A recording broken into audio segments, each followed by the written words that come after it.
Salve, Felipe Moura Brasil. Hoje vejo você como um dos últimos refúgios do conservadorismo no Brasil. Você tem outros autores... falar sobre isso. Vamos falar sobre isso. Você tem outros autores ou intelectuais nacionais para indicar nesse momento em que tantas máscaras caíram? Autores? Eu tenho um monte, né? Manda aí. Ele falou nacionais especificamente? Porque assim, o conservadorismo é uma tradição de pensamento que tem absolutamente nada a ver com o bolsonarismo. Muitas vezes é o seu oposto. Eu escrevi vários artigos. Você botar meu nome, Felipe Moura Brasil, bolsonarismo, conservadorismo, você vai encontrar vários artigos a respeito disso, porque eu faço contraste. Então você tem o pai do conservadorismo, que é o Edmund Burke, um pensador nascido na Irlanda, atuante no parlamento britânico, considerado muitas vezes um estadista. E ele teve toda uma atitude intelectual e política ao longo da vida, que depois até viria a ser resgatada por um autor americano chamado Russell Kirk e tal, que tentou sistematizar o pensamento, as obras do Edmund Burke, que são discutidas até hoje. João Pereira Coutinho, por exemplo, um autor português que tem uma coluna no Jornal Brasileiro, escreveu o livro A Virtude da Consistência, sobre o Edmund Burke, mostrando a coerência dele, né? A gente está falando aqui, no fundo, sobre coerência. Eu mantenho a minha e muita gente aí que apontava o crime no governo adversário não aponta agora, não mantém.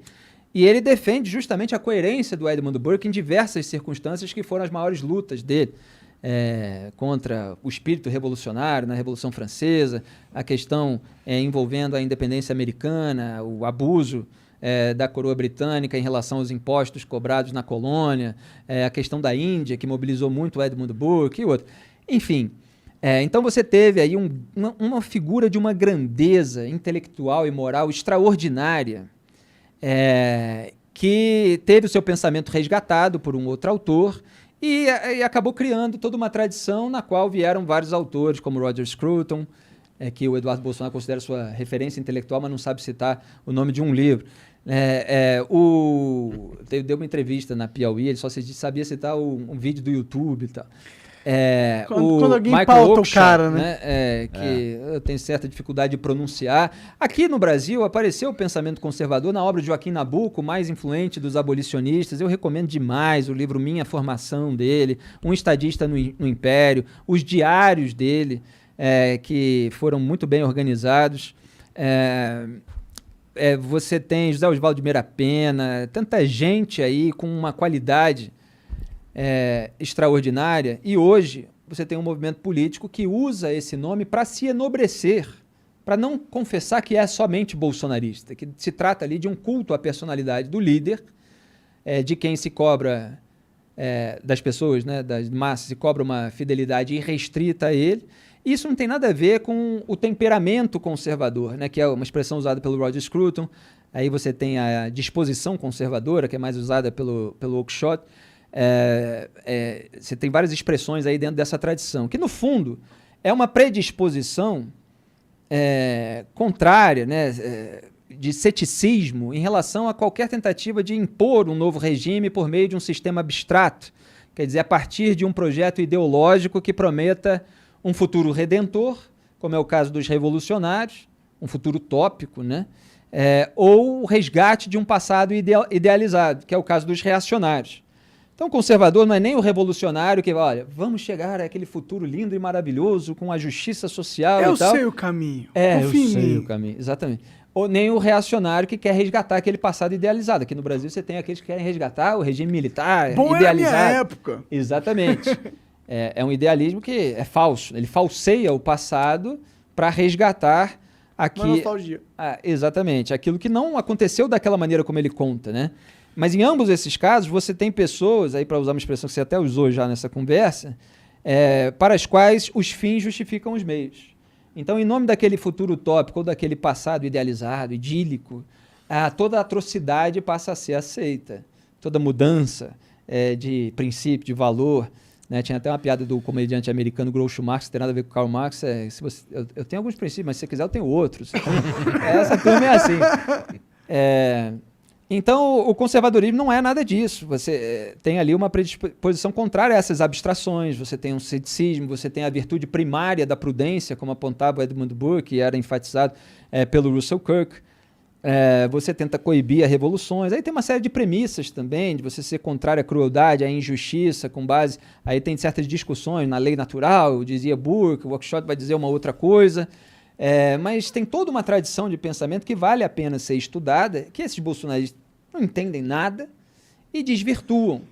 É muito porque a obra do Burke, a obra burkeana, né, como a gente diz aqui, aportuguesando, ela teve uma influência muito grande nos Estados Unidos, na formação intelectual e política mesmo do próprio país como um todo, em boa parte no Partido Republicano. E aí, por ter tido essa influência, até a palavra lá, conservative, etc., ela acabou por servir para expressar as pessoas ligadas, apontar as pessoas ligadas ao Partido Republicano. E aí o Partido Republicano, como é um partido político, começa a ter determinadas bandeiras. E aí começa a ter uma determinada cartilha, posicionamentos sobre costumes, drogas, abortos, armas, não sei o que e tal. Você tem toda uma posição a respeito dessas coisas. E aí, por extensão, começa a chamar de conservador aquele que tem uma determinada posição sobre cada um desses temas sensíveis do debate público que dividem direita e esquerda, tamanho do Estado e tal, não sei o quê.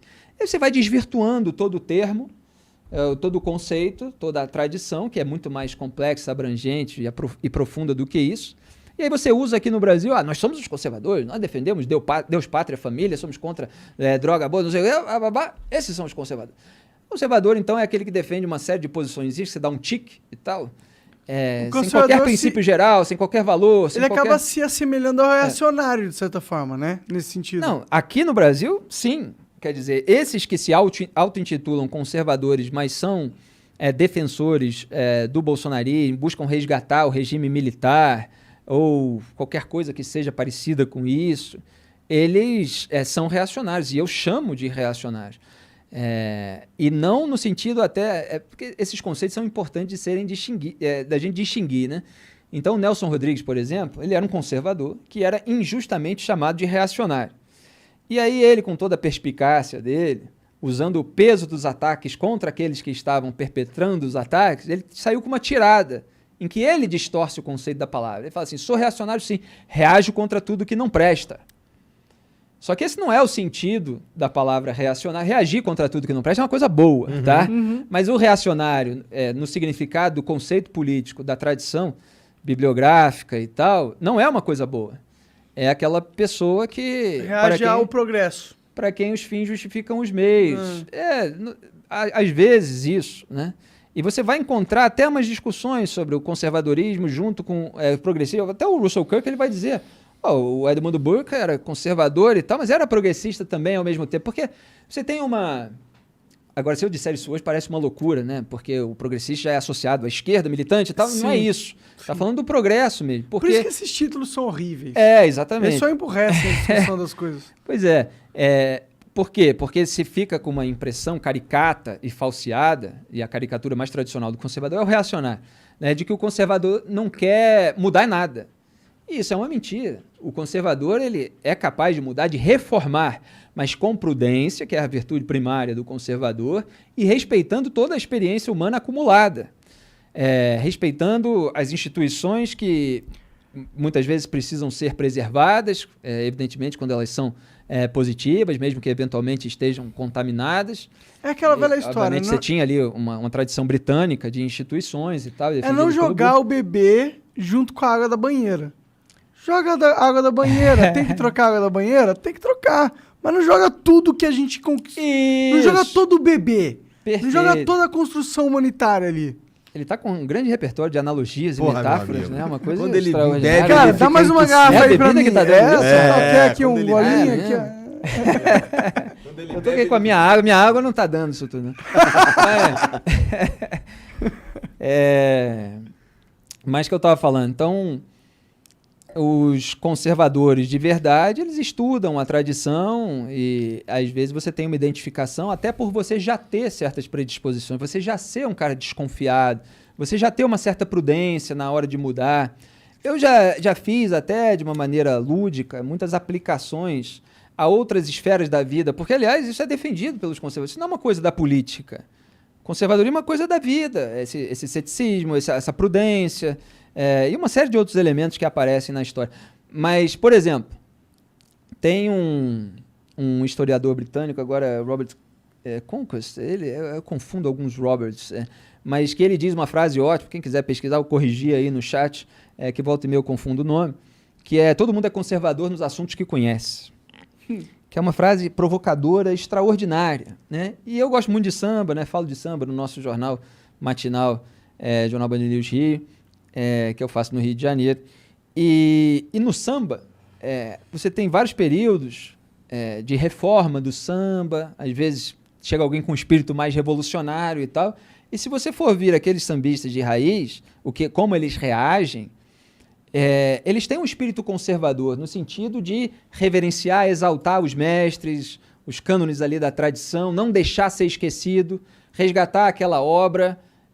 Você chegou e tal, absorve o legado e vai construindo a sua singularidade, a sua identificação, o seu jeito peculiar de fazer o samba.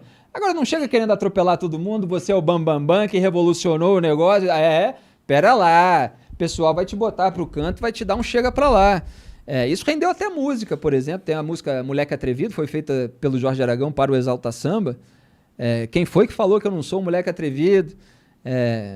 Como é que é? Que ele fala: respeite quem pôde chegar onde a gente chegou. E a gente chegou muito bem, sem desmerecer a ninguém, enfrentando no peito um certo preconceito e muito desdém. Hoje em dia é fácil dizer, essa música é nossa raiz, está chovendo de gente que fala de samba e não sabe o que diz. Por isso, vê lá onde pisa, respeite a camisa que a gente suou. Respeite quem pôde chegar onde a gente chegou. É a música. Quer dizer, isso tem um conservadorismo aí presente. Assim como você tem, não deixa o samba morrer, não deixa o samba acabar. O morro foi feito de samba pra gente sambar, e fala do anel que você passa pra pessoa. Então, assim, tem um espírito de preservação que eu cresci vendo roda de samba, vendo show, Zeca Pagodinho, toda essa... Zeca, cara, ele reverencia o tempo todo os mestres da velha guarda da Portela, ele diz o nome dos compositores e tal. Então, você tem ali uma maneira singular que vai sendo desenvolvida, uma reforma, mas absorvendo o legado, usando aquele legado a seu favor. E isso está dentro do espírito conservador, né? E se você for pensar nos assuntos que cada um domina, mesmo que sejam ativistas de esquerda, mesmo que tenham posições, quaisquer que sejam, e cada um pode fazer aí a sua listinha de posições, né? Porque isso não define exatamente as pessoas, nos assuntos que conhece, muitas vezes elas são conservadoras. Peraí. Calma aí. Calma lá. Eu gosto bastante de Harry Potter, que é um exemplo bem esdrúxulo. Mas você vai fazer uma série de Harry Potter, você tem que respeitar o livro. Não pode fugir do universo que a autora criou. Tá vendo? Você vai criar um outro negócio, tem que estar... Porque senão não é Harry Potter, porra. É outra senão coisa. É outra coisa. Exato. Exatamente. Então, não queira usar o nome, né, de toda uma tradição para fazer um negócio diferente e fazer, você que reinventou o negócio. Mas eu acho que todo mundo é conservador nesse sentido, porque... Não, pois é, por isso que a frase é boa, né? Quem que não respeita o passado, as conquistas do passado, as coisas que no passado foram... Porque, a gente total respeita. Se for para pensar, onde a gente está filmando as coisas, não são conquistas do passado, essa tecnologia? A gente conservou o conhecimento tecnológico científico. Por que tá rindo, o Igor tá com aquela cara assim, o médico mandou concordar. Caralho, essa foi foda. Essa foi foda. Caralho.